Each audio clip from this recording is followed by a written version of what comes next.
Hello, everyone. My name is Lindsay. Welcome to Library of Lindsay. Today, we're going to be talking about why I no longer use my Kindle. We got a special guest. Her name is Darcy. Darcy, do you have anything that you would like to say? She said that she wished Game of Thrones stopped at season 7. So that's, hot take from Darcy. Anyway, today we're going to be talking about why I no longer am using my Kindle and why I switched to something else. It has been a long journey with e-readers. I am an avid e-reader person. I prefer it over physical copies. And so I just wanted to share my journey just because she's so funny. I just wanted to share my journey just because I feel like this is a topic that is more prevalent now as Amazon is slowly starting to become more and more evil. I wanted to walk you guys through my journey on why I no longer use my Kindle and what I currently use now. Without further ado, let's get into it. So basically, when I started my reading journey, I really realized right in the beginning that I hated reading from physical books. I didn't like how I always had to hold it open, how I always needed a specific lighting. So, purchasing a Kindle was one of the first things that I did when I started reading again in my adult life, and I absolutely loved it. The backlight, the ability to have multiple books on one device, the ease of use, the connection with Amazon, it was all so perfect for me. I loved the fact that we had not only the connection with Amazon where I could buy a book, but we also had the connection with Audible and WhisperSync, where if you have both books, wherever you stop in the Audible and the audiobook, it picks up in the book and vice versa. That was amazing for someone who's an audiobook reader. There's Kindle Unlimited, which, if for those that don't know, it's a subscription-based service where you pay a certain amount of money and you get unlimited access to a specific catalog. And honestly, a lot of great books are on there, a lot of the book talk books. As someone who uses Amazon regularly, I was getting digital credits from using specific Amazon single day shipping. So I also had a lot of digital credits I needed to use, which for me, I could then use to buy books on Kindle, which was awesome. So it was kind of being in this integrated in this whole ecosystem as a reader in my adult life was not only easy to get into, but it was almost a flawless system. Did Kindle glitch out sometimes? Did Amazon have its quirks and its issues? Absolutely. Do I think their Kindle books are overpriced? Definitely. But I used it and I loved it, and it was a great way to get advanced readers copies from NetGalley. I could download my books from Libby onto my Kindle. So it was the perfect device for me when I started out reading again as an adult. I quickly found myself buying accessories for my Kindle. This is my actual Kindle that I still have. As you can see, it's been well loved. If the camera can't see, there's like smudges literally all over this thing. But this is one of Amazon's sleep wake cases. I also have a sleeve for it. I don't know where it went, but I have one of the clicky buttons. I have a stand. So I was buying everything for my Kindle. I definitely was influenced to decorate it in stickers, even though I kind of liked the sleep wake cover better. It was my ride or die, my go-to reader thing, my reader companion that I had. And so it was everything that I ever needed. Throughout the years with my Kindle, I recognized that I really wanted some new features. So every single year, Amazon would update the Kindle. I would be looking for a USB-C port. My current Kindle that I used to use has a micro USB, and so it was annoying having to bring an extra cord on trips. This also does not support wireless because it's the older Paperwhite. I was also just looking for clicky buttons, kind of like the Kindle Oasis, but that e-reader was so expensive I couldn't justify the purchase and the price because that e-reader, the Kindle Oasis, still had a micro USB port as well, so I wasn't getting all the features that I wanted. I found myself constantly looking for alternatives out there because my Kindle slowly was just running behind on technology. We have other companies coming out with these new e-readers that looked amazing, that had upgraded features, and suddenly my Kindle was looking a little bit dated. And so I was looking to update, and I was one of the people that was waiting for the Amazon to update the Oasis to have the USB-C port. So that way I could purchase the Oasis and have the clicky buttons, have everything that I've been looking for, plus the USB-C. So that cord would match all the other cords of my devices. As I continued to wait from Amazon, I learned, I don't even remember where I learned this from, but I learned from, whether it's social, I think it's probably social media, that Amazon, surprise, surprise, is not the best company. I think it was a video I saw on YouTube that was talking about how Amazon back in the early 2000s removed the book 1984 from all the Kindles just out of the blue because they lost the license to it. The irony, I know. Those that purchased 1984 on their Kindle no longer had access to it, even though they've already purchased it. But it made me look a little bit more into kind of the e-reader space and how Amazon could actually control what I have on my Kindle device. They could actually control not only what I have on it, but what the content is. So within Amazon's terms and conditions, it is totally fair game for them to take any of your books away at any time, update any of the books that you have at any time, or suspend your account for either piracy or any other allegation, even if not proven, therefore losing all of your digital content that you've ever paid for. There are stories out there of people that have been accused from Amazon of either piracy or other things that they've never done, but they have accounts that are suspended and lost thousands of books that they purchased on Kindle. So this scared me. And there's actually a recent story that's been coming out where Amazon and Bloomsbury UK did not come to an agreement. So Amazon will no longer be selling, as of now, while I film this, Amazon will no longer be selling Bloomsbury books on their store.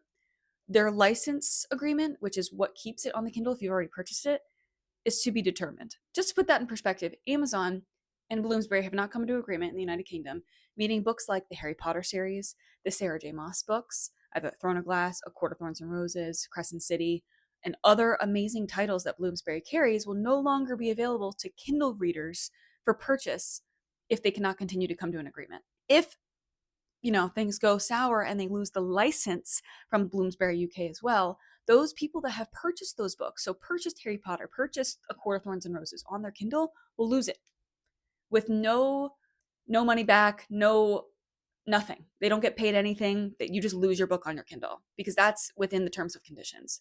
So I realized quickly that I was not owning any of my books on my e-reader. I was leasing them from Amazon.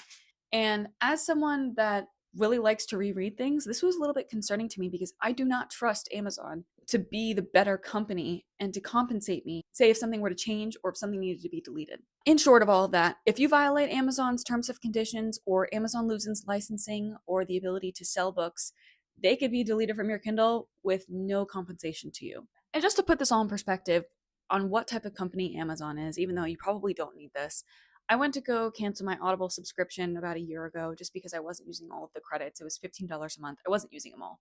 I use my library mostly for my audiobooks.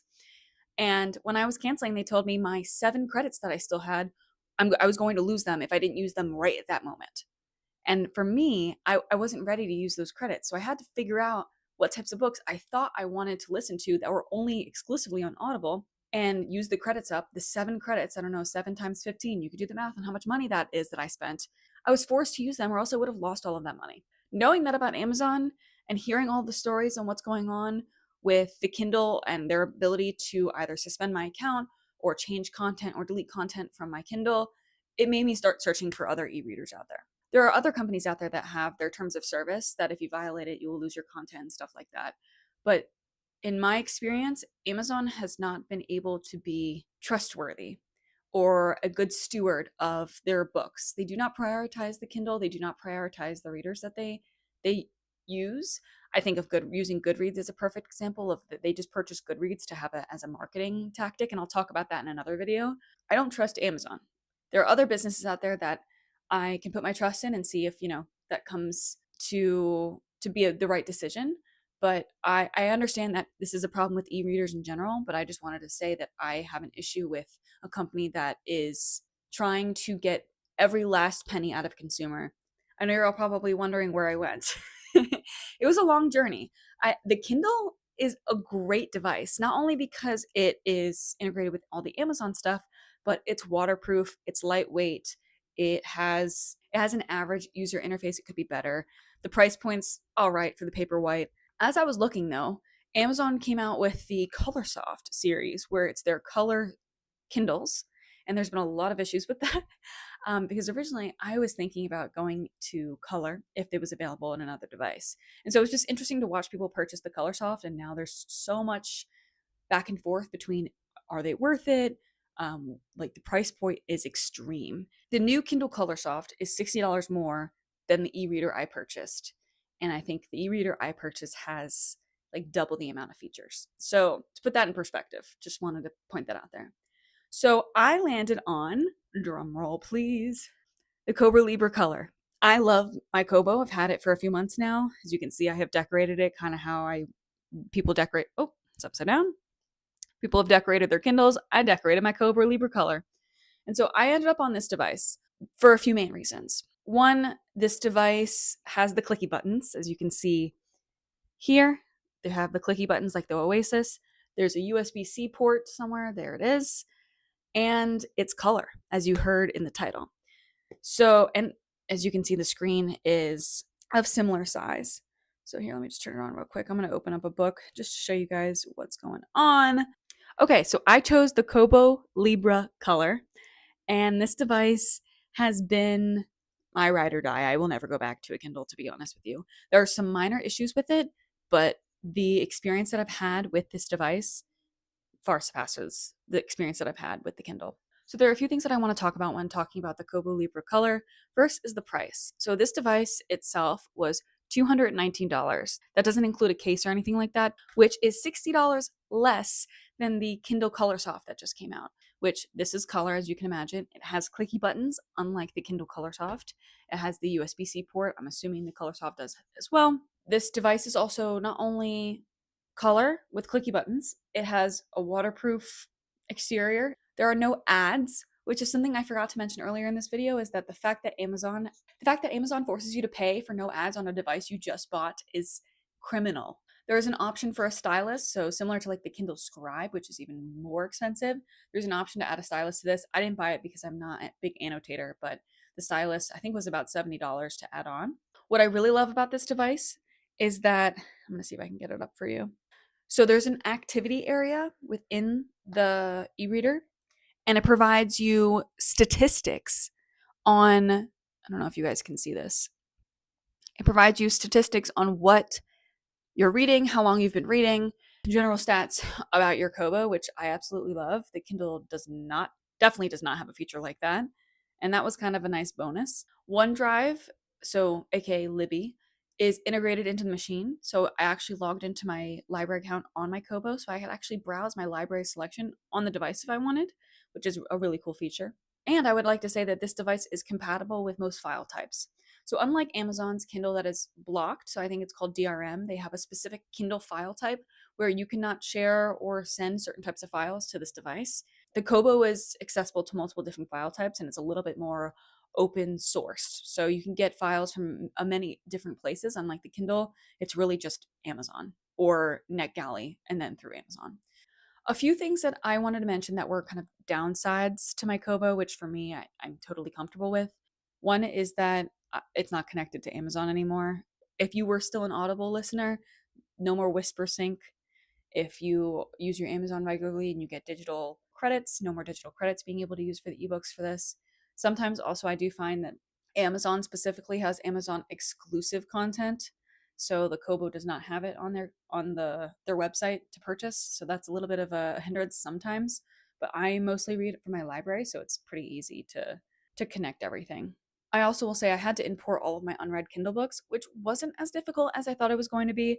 It just is a process. Like, you just have to watch a YouTube video, so it isn't straightforward for those that are not tech savvy. You need to download something called Calibre, which I love and I still use to help organize my Kobo. It's more of a customized experience versus a Kindle. It's very like straightforward, click and go. I see this similar to if you go with Apple versus Android, where Android is a little bit more customizable, but Apple products are just purchase and go. The Kobo is a little bit more customizable. So all I had to do was download my Kindle books. I think this actual feature might be going away where you can download them. I'm not really sure. Honestly, overall, I am over the moon with this device. It has been everything I ever wanted and more, and I don't think I'll ever go back. The company has been great to work with. I have asked them a few questions here and there, and their customer service has been phenomenal. I don't think I'll ever go back to a Kindle or anything else. Thank you again for watching. I hope that you enjoyed this video. What do you guys read on? Are you more of a physical reader? Are you an audiobook listener? Do you use e-readers? Have you heard of the Kobo Libra Color? Would love to know what you all think, but I will see you all on the next one. Bye!